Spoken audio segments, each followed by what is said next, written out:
उपदेश है गीता मानव कल्याण के लिए।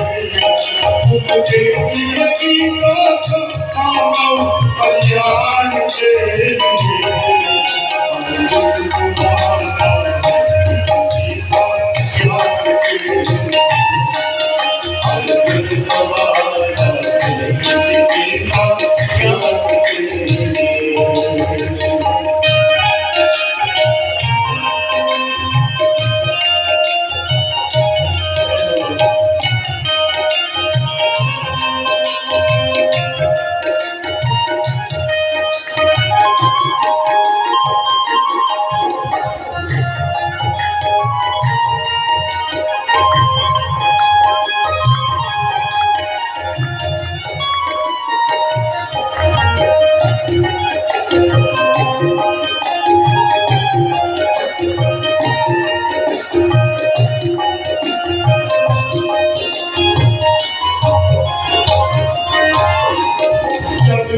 कभी खाली घबराए सही मार्ग मुझे सूझ न पाए। सही मार्ग मुझे सूझ न पाए। सही मार्ग मुझे सूझ न पाए। जब कभी खाली घबराए सही मार्ग मुझे सूझ न पाए। सही मार्ग मुझे सूझ न पाए। सही मार्ग मुझे सूझ न पाए।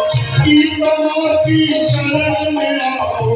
गीता की शरण में आओ। गीता की शरण में आओ। गीता की शरण में आओ।